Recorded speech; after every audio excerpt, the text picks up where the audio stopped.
an angel in the morning, shooting star across the night. The most beautiful girl I've seen in all my life. Every second spent with you, it's like a day that starts brand new. Girl, I'm so amazed at all the things you do. Yes, I wanna build my whole world around you. So I promise you forever and for always. Girl, you are my sunshine, baby, don't you go away. I want me, all over me, already alive. I will love you forever. I want me, all over me, already alive. I will love you forever. I hear music in your words and in the way you call my name. When you're by my side, I can't do anything. You're my best friend, you're my lover. Without you, no one else would do. Through thick and thin, I know we'll make it true. Yes, I wanna build my whole world around you. So I promise you forever and always. Girl, you are my sunshine, baby. I want me, all over me, already alive. See, I will love you forever. I want me, all over me, already alive. I will love you forever. My baby, you are my sunshine, my lover, my essence. There's no one like you. My baby, you are my sunshine, my lover, my essence. There's no one like you. You are me, all over me, already alive. See, I will love you forever. Oh, me, all over me, already alive. See, I will love you forever. My sugar, my honey, my lover, I will love you forever. My baby, my lover, and my best friend, I will love you forever. I place no woman above you. I will love you forever. I promise to always love you, baby. I will love you forever. And there's no one that comes close. I will love you forevermore. And ever and ever and evermore. I will love you forever. Cause you are my baby, my sunshine. I will love you forever. And when there's nothing more to say, I will love you forever. Forever and ever and ever and ever.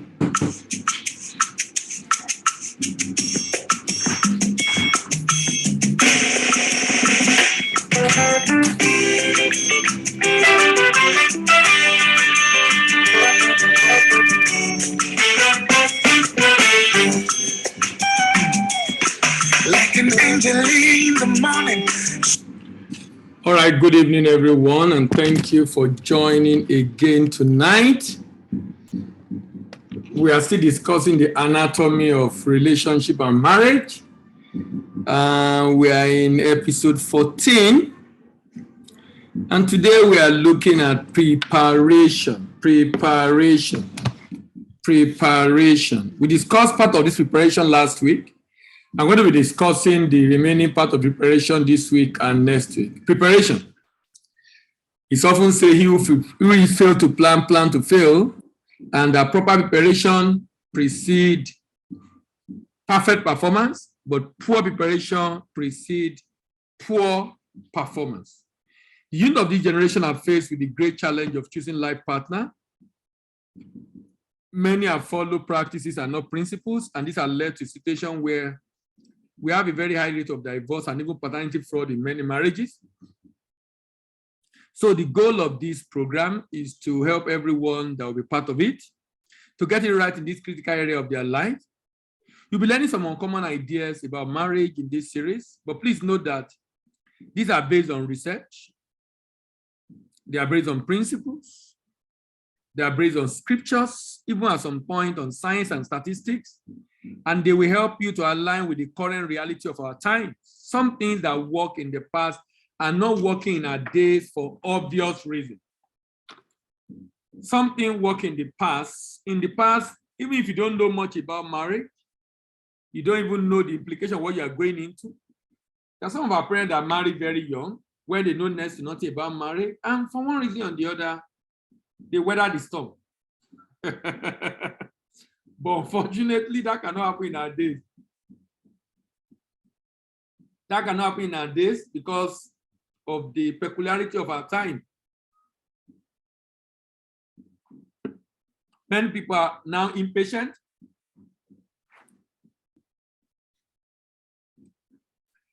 People now marry for different reasons.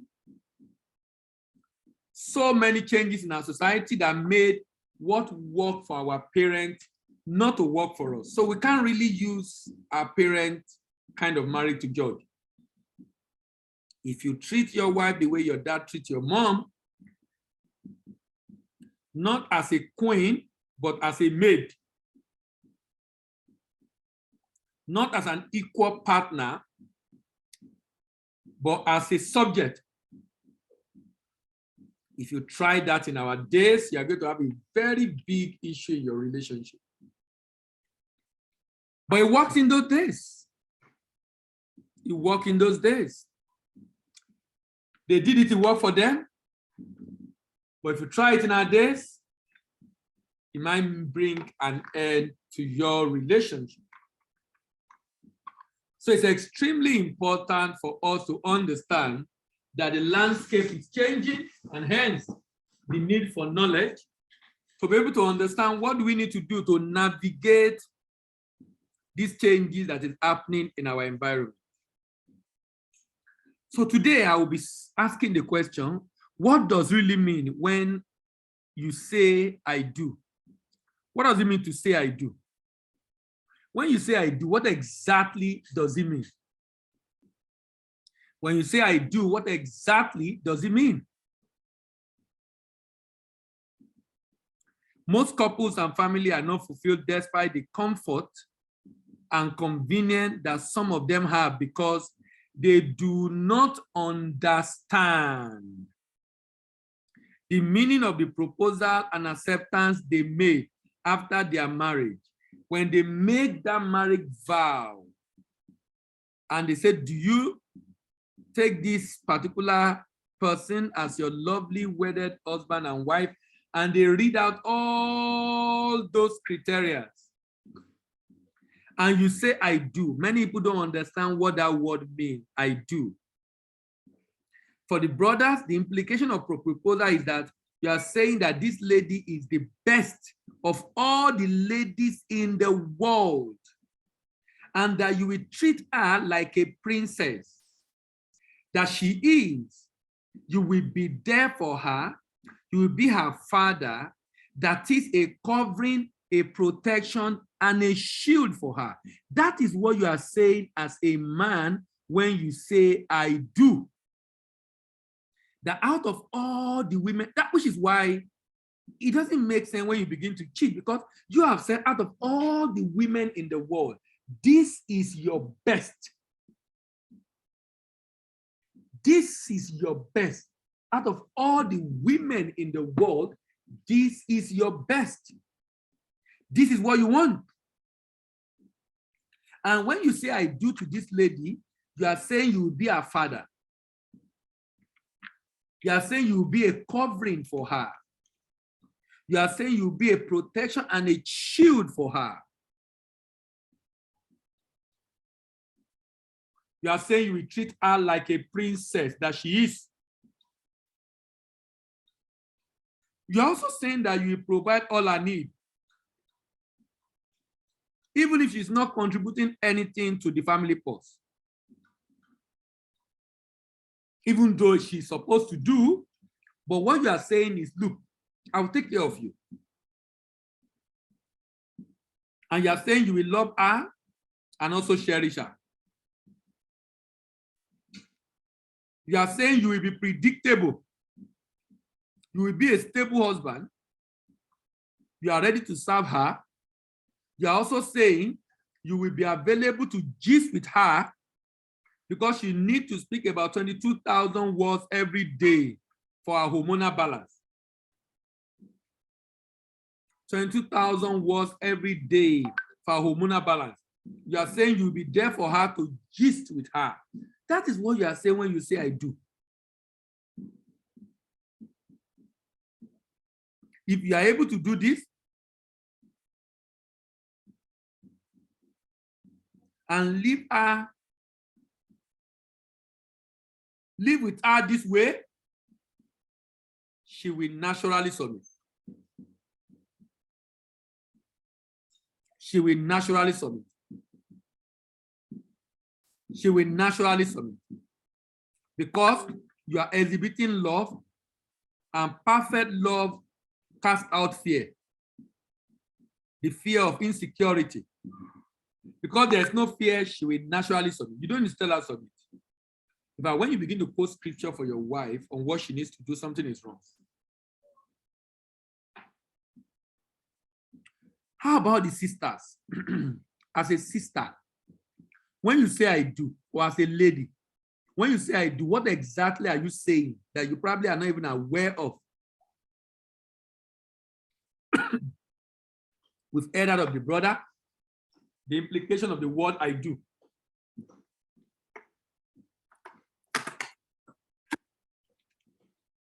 We've seen what it really means when he says I do. And it's good that you are aware of the implication of this. Let me tell you, many brothers are not aware of the implication of the word I do. They don't know exactly what that means. And because they don't know exactly what it means, they abuse their wives.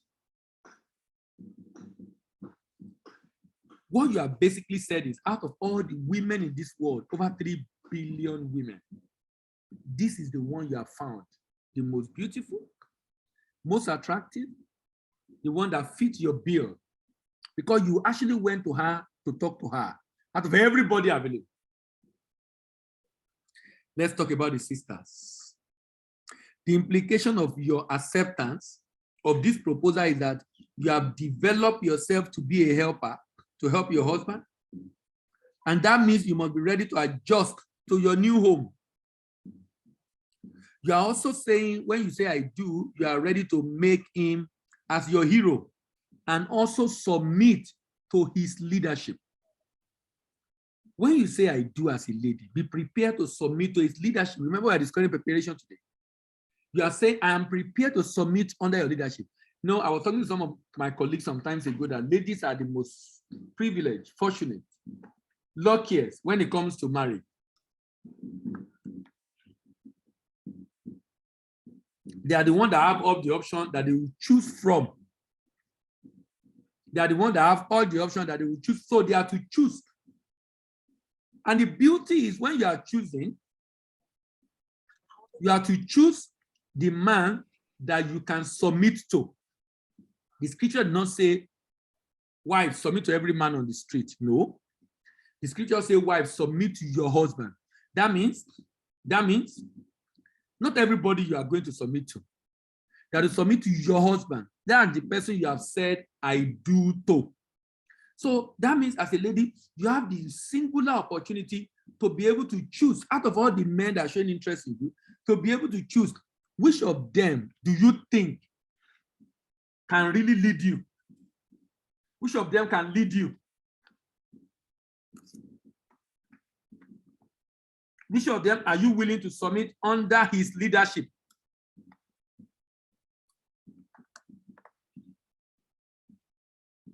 You have the singular opportunity to choose a man that you want to submit to his authority. A man that you have audited,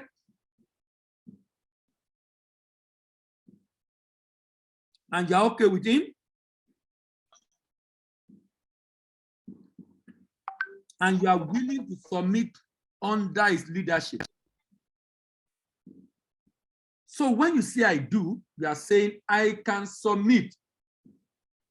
I am willing to submit under your leadership. So you are also saying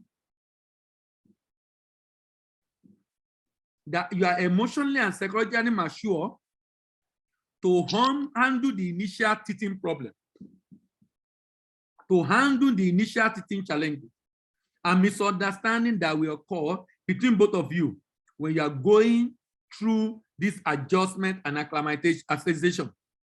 You know, the first 2-3 years of most marriages are very stormy, very stormy, very, very stormy.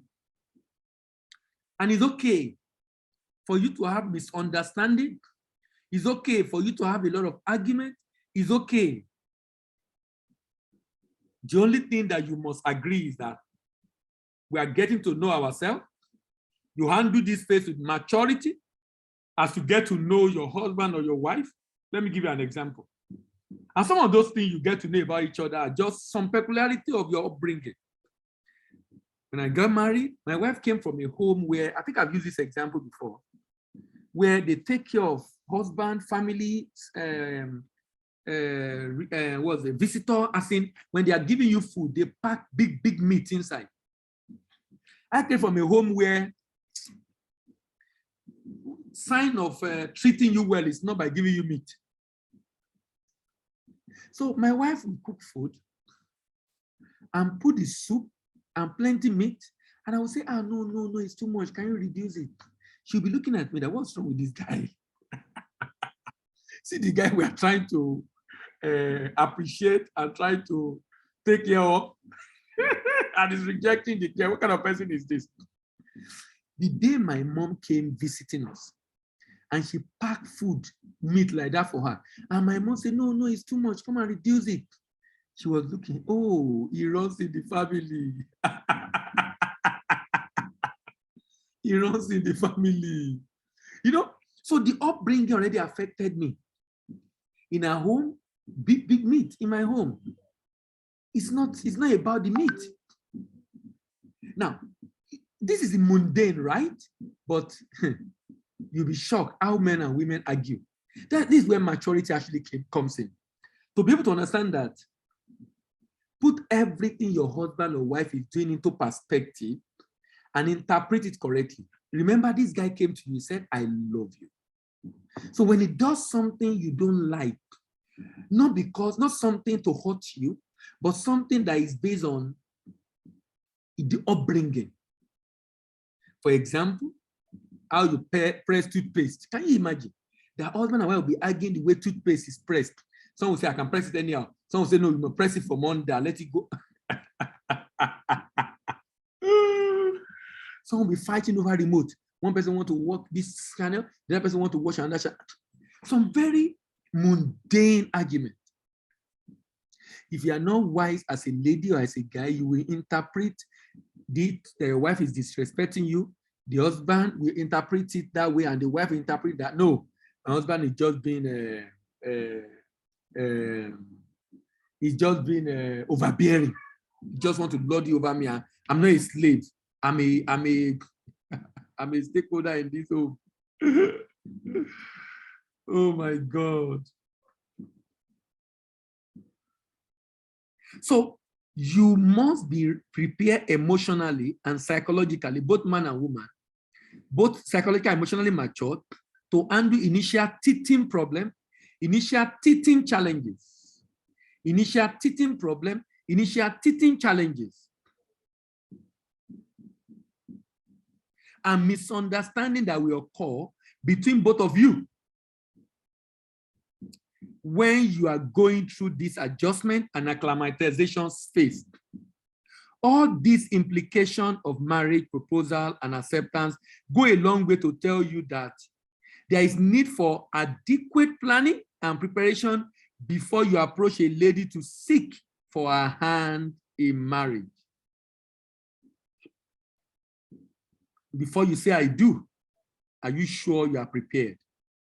Are you prepared to receive some shocker? I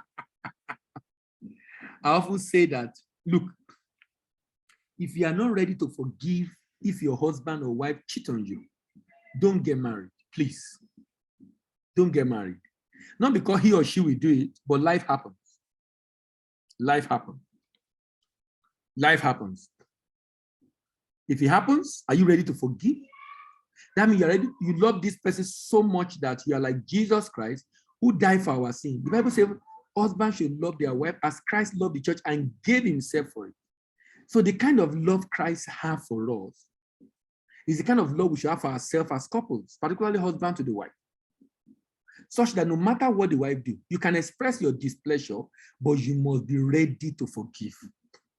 Are you prepared to forgive if he cheat on you or she cheat on you? Are you prepared to forgive? If you're not prepared to forgive, don't go into relationship, don't go into marriage. Don't bother. Why? It can happen. If it happens, you're going to kill yourself.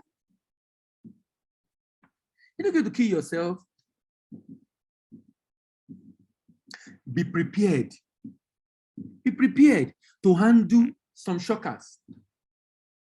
You are the one that cannot endure someone snoring beside you. They're going to sleep with this guy or this lady that snore. I remember when I was on campus.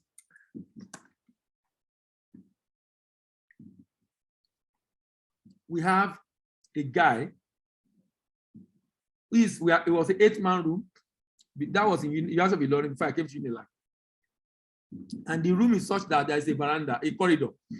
So when people are passing through corridor, they can hear people talking because there's a window on that corridor. People can hear people talking or anything happening inside when someone is passing. So we have this guy on that corridor, about 2 or 3 rooms away from us. Very funny guy. So we have one of our roommates that is on the big side, is a guy on the big side, and it's not a lot. But as roommates, we are used to it. We can't chase him away. So I was not sleeping one afternoon and was snoring seriously. And this funny guy 2 rooms away was passing. Our door was locked.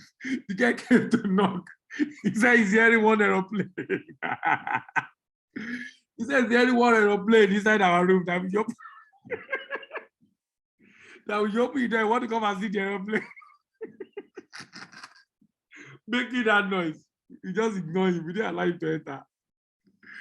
So the next morning, when we opened the door, he came. He said, "Who was that person snoring like that in the afternoon?"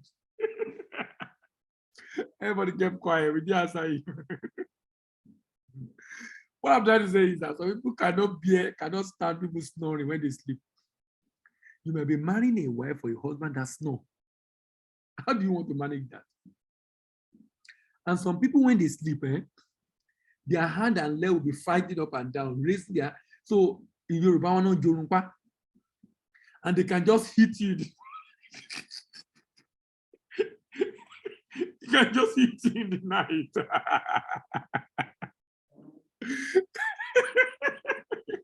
Not because he wanted to injure you, but he was just sleeping and he's used to that. Because he sleeps alone on his bed. Now he has to sleep with someone else.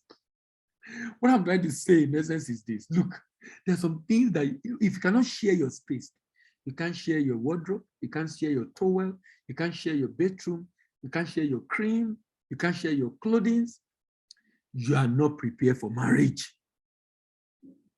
You're not prepared. You're not prepared. So don't be surprised at our actions. Not that he's doing something wicked or sinful, but just the way she behaves. Please expect pleasant surprises. Be prepared for surprises.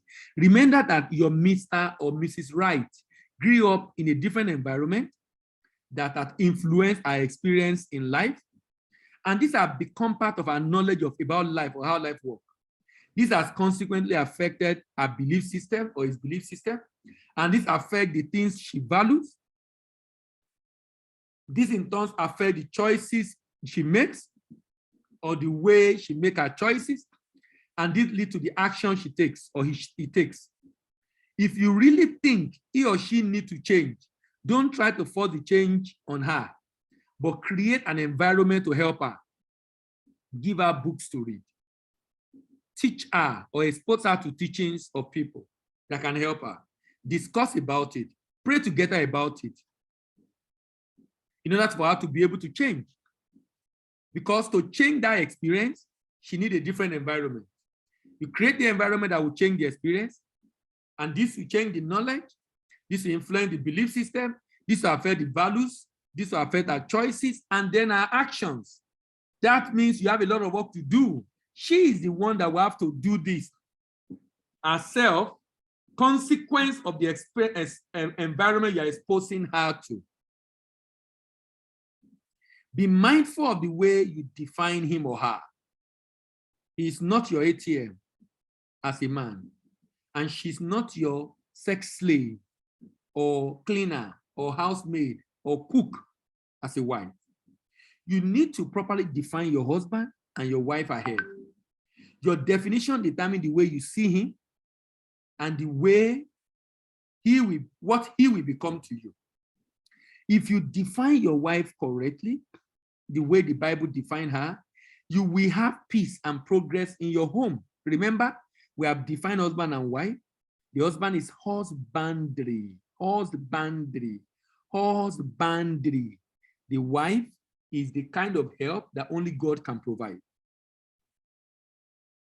It's a helpmate, the kind of help, Isa, that only God can provide. The type of the Holy Spirit in the New Testament.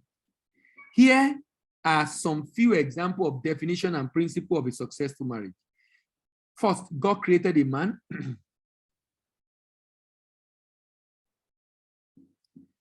God created man first as a wife.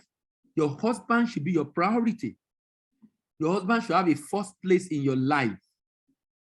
First place. After God should be your husband. Give her first place in your life. God gave man instruction. So the man become your priest. As a wife, is the priest of the home. God called the wife helper, a divine supporter. Give your wife a task to do to help you. The wife is a part of the man. She is part of you. Because she is part of you, you cannot abuse her. How can you abuse yourself? That would be insane. She is part of you. You cannot abuse her. As a woman, you are an incubator.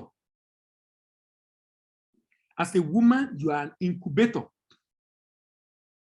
As a woman, you are an incubator.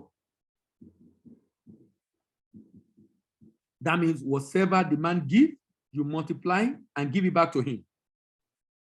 Whatever the man gives, you receive it, multiply it, and give it back to him. Whatever the man gives to you as a wife, you receive it, multiply it, and give it back to him. Whatever he gives, you receive it, multiply it, and give it back to him. Many men are not aware of this. That what you are receiving from your wife is a sign of what you are sowing. What are you sowing, by the way? Because what you are receiving is actually evidence of what you are sowing. Because whatever your wife receives from you, it will multiply it and give it back to you. He will multiply it and give it back to you. He will multiply it and give it back to you. Because she is an incubator. Brother, whatever you give your woman, you don't come back to meet it.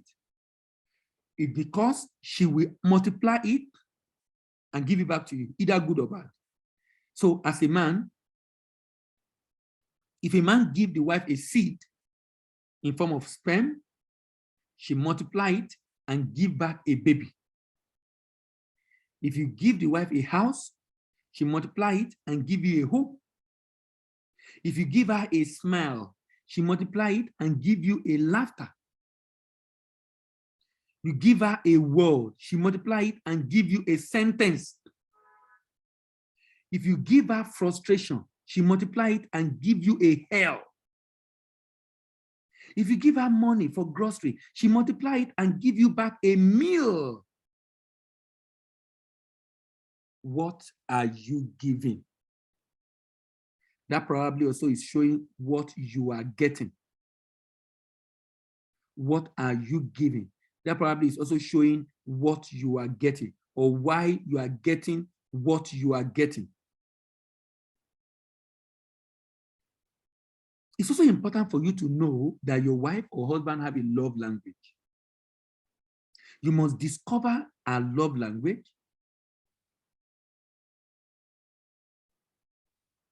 And this can be done through trial and error. For some people, it's good words. They like words. Those words of affirmation is their love language. Their sign of love is what you say to them. For some, their sign of love is the gift you buy from them. They don't even care what kind of gift. It might even be an ordinary flower. That you're giving them a gift is a sign of love. For some, is going out to spend time together is a sign of love. Just going out and spending time together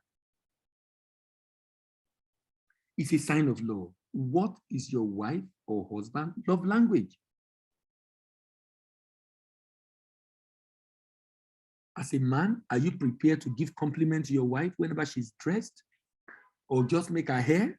Are you prepared for that? The goal of knowledge is transformation. So the goal of this section actually is to be able to help you transform, and be a better husband and of course, a better wife.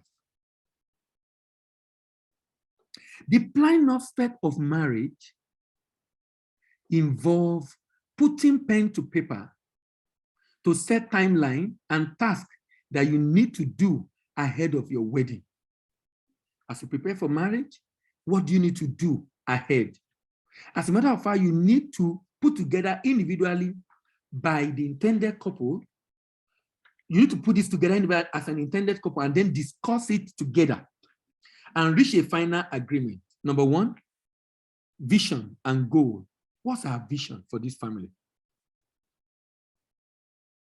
What do we hope to achieve?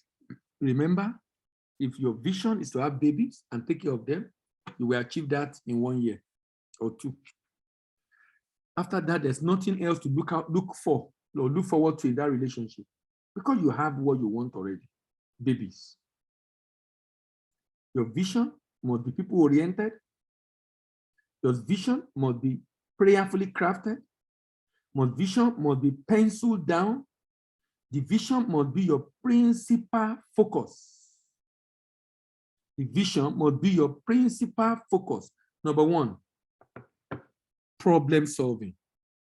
Number two, people-oriented. Number three, prayerfully crafted. Number four, pencil down. Number five, principal focus. Principal focus. A vision. What do we hope to achieve as a family? As you prepare, I would recommend you find time for solitude, to be alone. To be alone. And sometimes is to pray to know what kind of family do you think God wants you to build.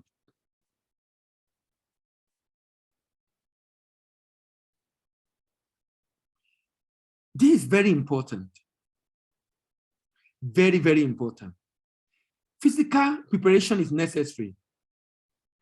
This involves thinking of where you want to live. Which kind of neighborhood do you want to live? This involves getting a house. This involves getting a house. This involves getting a house. As a matter of fact, as a man, you must have a place you are living before you say you want to take the hand of someone in marriage. How many children do you want to have? 1, 2, 3? Or do you want to have a football team? It is also possible to decide not to have a child at all. You know, that's not easy for an African family.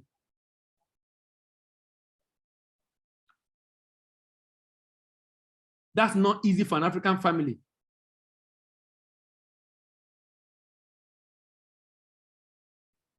That's not easy for an African family. A couple can decide not to have a child. That's a choice. And there's nothing wrong with it. And the way our world is, if we don't even control our population, we'll be in trouble very soon. We'll be in trouble very soon. Have you noticed that the rich have fewer children while the poor have plenty children? Is it not interesting? The rich that have money to take care of the kids do not have as many kids as the poor who do not have enough money to take care of the kid. Is that not funny?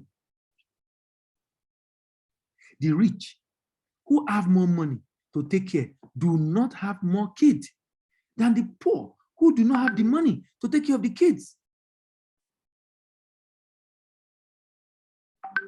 Because they didn't plan for it. Because they didn't plan for it. Because they didn't plan for it.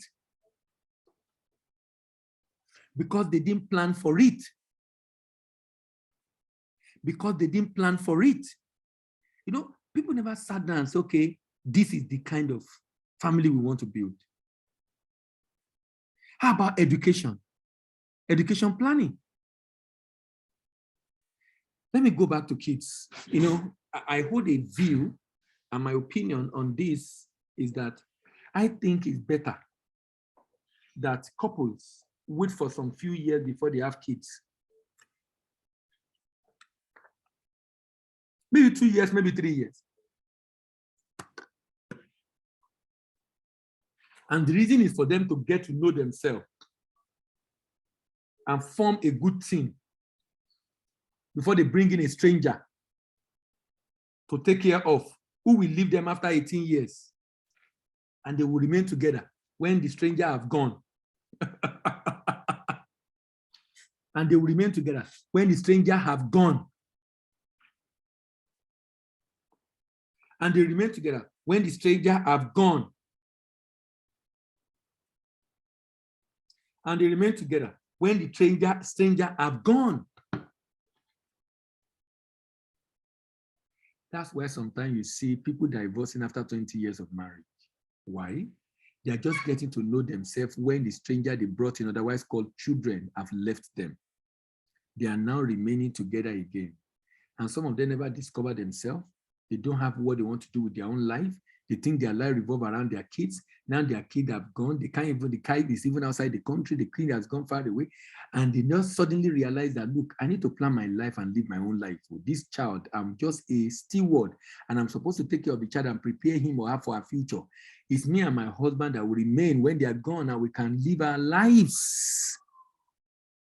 And we must find something to do with our lives. You know, someone was interviewing me yesterday. We was a program, and he was asking me a question, and he said, you know, people want to work and become financially free so that they won't have to work again for the rest of their life. They want to be traveling abroad, be at the beach, and doing not.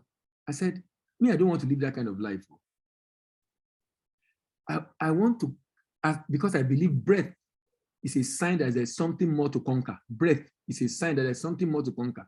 So I can't sit down and fold my hand because I've made enough money to take care of myself till I leave this world, and then I don't do anything again. That's abuse of human life. There is so much value you can still build for the world, not because you need money. And that's why you must redefine the essence of existence. It's not for survival, just what to eat and what to drink and what to put on. If it's all about survival, then of course you'll be right when you've made all the money and nothing to do again. But suddenly you realize that there's more to this life than giving back to kids, than even getting married, that you have an assignment and your contribution to humanity while you are here. Then you should do education. Prepare for their education also. The children you want to bring to this world, how do you intend to educate them? Look, please listen to this. Running up and down for rent, running up and down for school fees, running up and down for naming and taking care of a newborn child is, for me, I think it's, unless there's a drastic thing that happened that affected the person, I think it's a height of irresponsibility.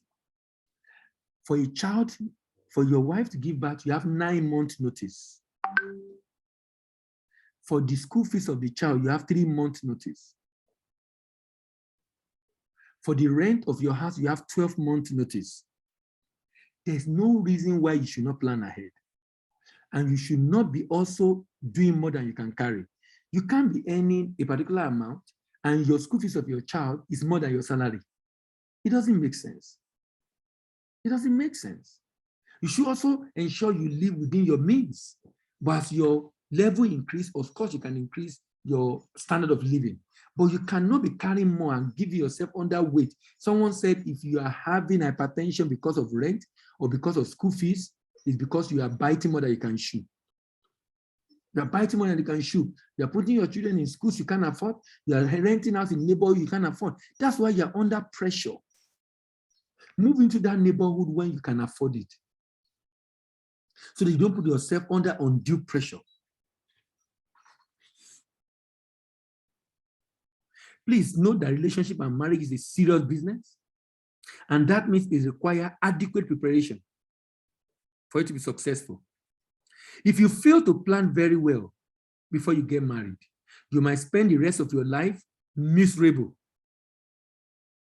And some people are going through that right now. Think about this. You spend about 20 years of your life to acquire skill for formal education, to become a doctor, a lawyer, a nurse, an engineer, an accountant, a lecturer, whatever it is you are. You spend about 20 years of your life in formal education, but you never went for a training on how to be a good husband, a training on how to be a good wife, a training on how to be a good child, or how to train up children. Why then are you surprised at the level of the problem you have in your home, or the level of problem we have in our society, or the level of divorce we have? We did not learn how to be good wife and good husband, for crying out loud. So how do you expect? Do you become a good husband or good wife by default? You didn't become a good nurse by default. You didn't become a good doctor by default. You didn't become a good accountant by default. You didn't become a good lawyer, a good engineer by default. How come you want to be a good husband, good wife, and good parent by default? How come? How? How? That's exactly what we do. That's exactly the way we live. We want to become good husband, good wife, good parent by default, because we didn't learn it. Here are some of the areas of preparation the husband and wife must consider. Number 1, self-discovery. Number 2, spiritual preparation. Number 3, emotional maturity. Number 4, psychological preparation. Psychological preparation. Number 5, understanding difference between men and women. And we're going to spend some time discussing that difference between men and women, because the Bible says you should dwell with them with understanding. So you must understand the difference between men and women before you go into marriage. Self-discovery. Self-discovery on the part of the husband and wife is highly imperative before marriage. At least the man should discover himself and help the wife to discover himself before they get married, if the lady have not discovered herself. This will make both of you to be able to plan your life goals together in a direction of your calling. And you'll be able to see the area of intercept and how your wife can be of help and the husband can be of help also to the wife. Spiritual preparation. This involves spiritual maturity on both sides.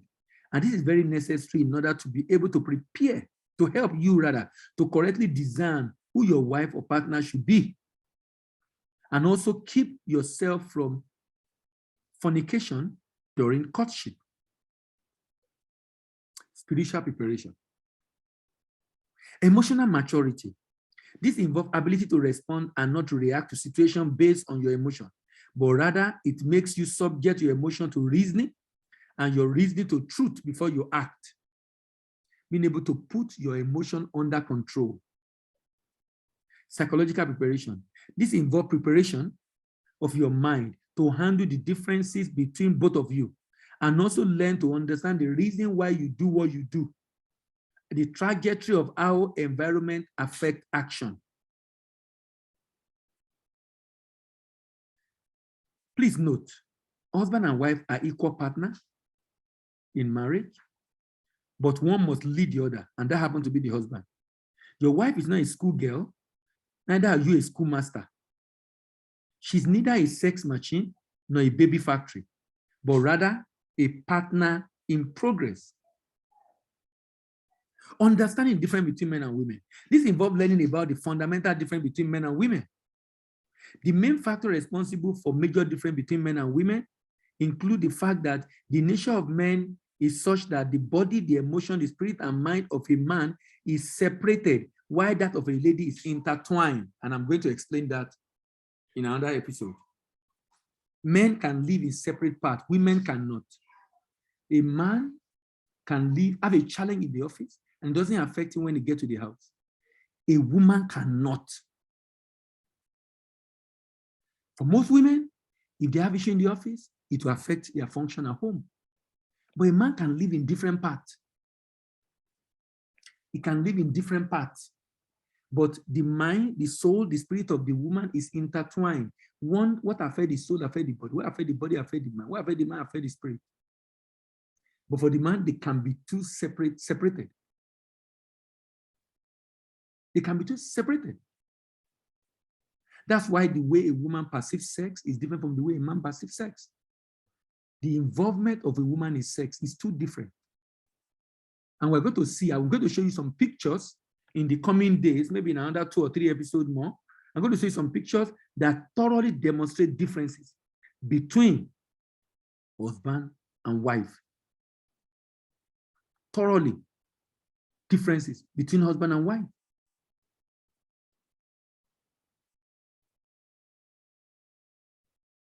And it's so important we have a good understanding of this.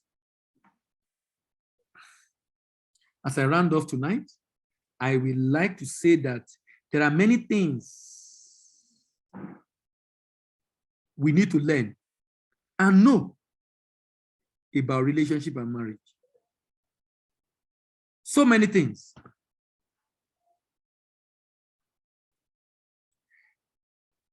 Because our society is becoming more and more complex. And if we do not prepare adequately,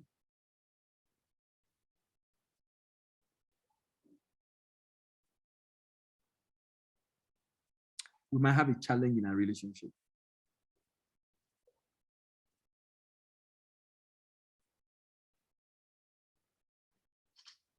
If you want to have a peaceful and successful marriage, if you want to have a progressive marriage, if you want to have a productive marriage, then proper planning and preparation ahead of meeting your Mr. Right or Mrs. Right is so crucial and is so important. Unfortunately, not many people are prepared for this great institution called marriage. And that lack of preparation shows in the result we see in our society today, the level of divorce, domestic violence, and issue we see in many relationships. Ladies and gentlemen, the question I want to ask you today is, how prepared are you? Particularly for those of us that are quarter to go, how prepared are you? All right, thank you very much. Let me hear from you today. Favor, you are number 1 on my list. What have you learned tonight? Good evening, Favor. Hello, Favor, good evening.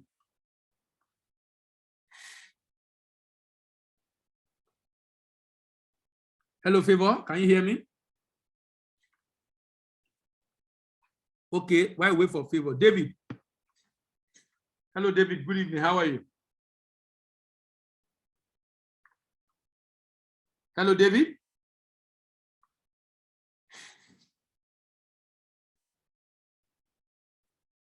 Hello, David. Okay, Nokia 6.1 Plus. Nokia 6.1 Plus. Are you available? Hello, Nokia 6.1 Plus. I hope you guys can hear me. Senator Victor. Senator Victor, good evening. Okay. Good evening, sir. Yes. Oh, Still, when did you become senator? oh, that's my that's my nickname. Go ahead. What have you learned today? So, all right, sir. I joined in between, but we're talking about like the preparation of how everyone should have like a okay. I joined when you're talking about the reason for divorce. That many times many people have not discovered themselves before getting into marriage, and once the children are out of the house, their life seems not to have a meaning, and they start fighting each other because before they had the children, they didn't really know themselves. So now that the children is out or are out of their life, they now feel they are now trying to find the sense of purpose for their life, and many times um this leads to issues between couples, and many of them actually divorce after many years of marriage. And he said it's important that couples find a purpose for their life. There are some people that it's important that he said breath is I think is a signal that there's something more Something more to to conquer. be conquered. Yes, more to conquer. That it's important that everyone find a purpose for themselves, for their life before getting married, and also having a plan for the family about the children's education on how the family will actually run. So I think that was the few things that I picked. All right. No question for me today. I'm actually tired. I just joined in between because No problem. No problem. Favor, yes, are you sir. available now? Hello, Favor. Hello, Favor. Hello. Okay, Favor is still not available. Sheon, good evening. How are you? Hello, sir. Oh, Okay, David, go ahead, please. Hello, David. hello, good Go evening. ahead. Yes. Yeah, thank you. Sir, honestly, I would just say that we men got a lot of work to do. You said what? I would just say that we men, we that we are guys, we have a lot of work to do. We have a lot of work to do. Unfortunately, I'm not aware. Like when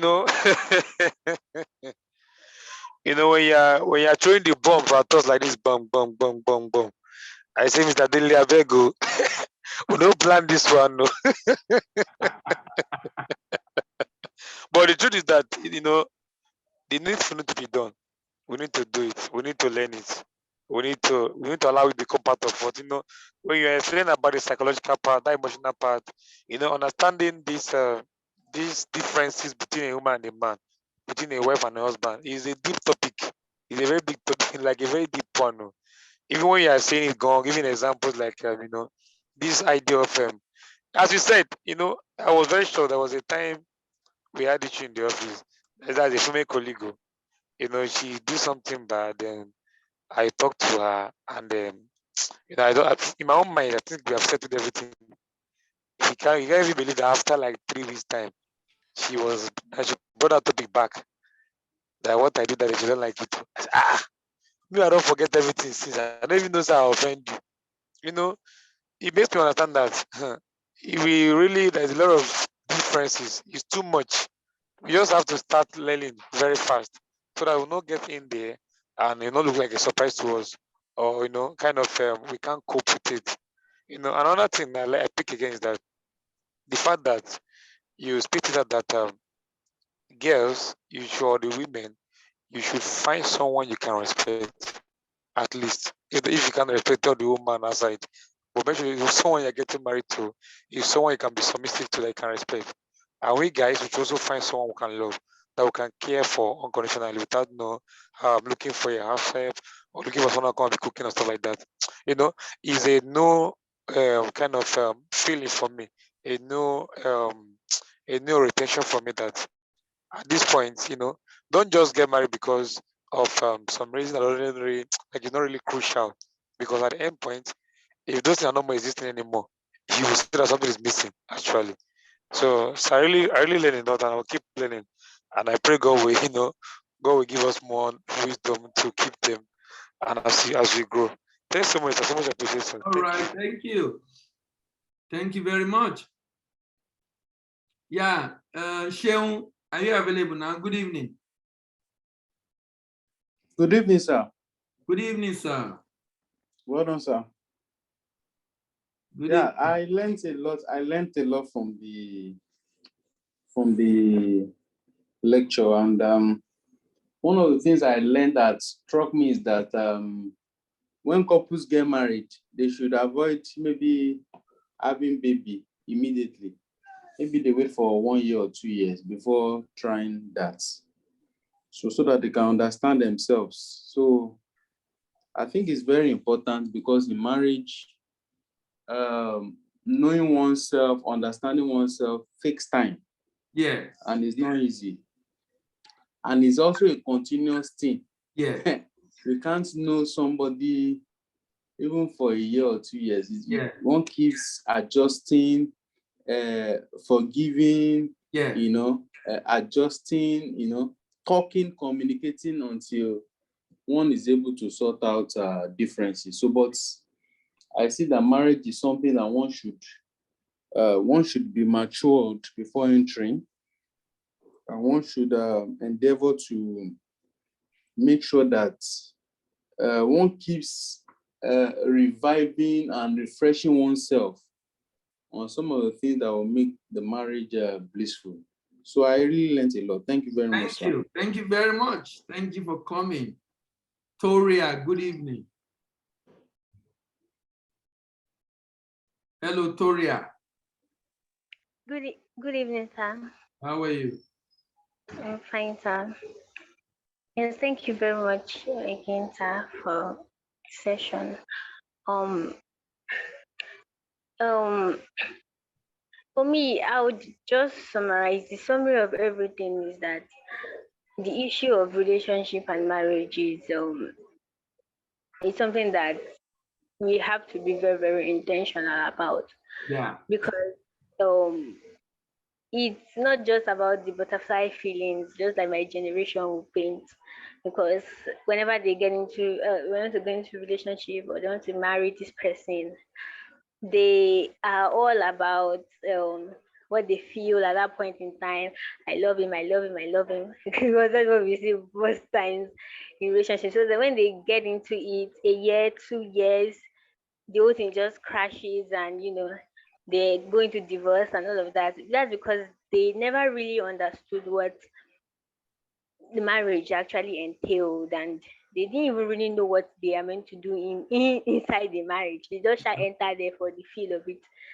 So for me, it's very, very important that we as individuals keep growing, keep understanding ourselves, our partners, and keep life going. That's just it for me. Thank you very much, sir. All right. Thank you. Thank you. Thank you. Favor, are you available now? Hello, Favor. Okay. Yeah, Favor, good evening. Hello, sir. Good evening, sir. Sorry, sir. I joined very late, so I wasn't hearing. I wasn't in the class most of the time. So sorry, and I'm a very long student. All right. I All just right. tried to listen. Yes, sir. All right. All right. All right. Thank you very much, everyone, for being able to join tonight. See you next week as we continue this series. Have a wonderful weekend, and bye-bye.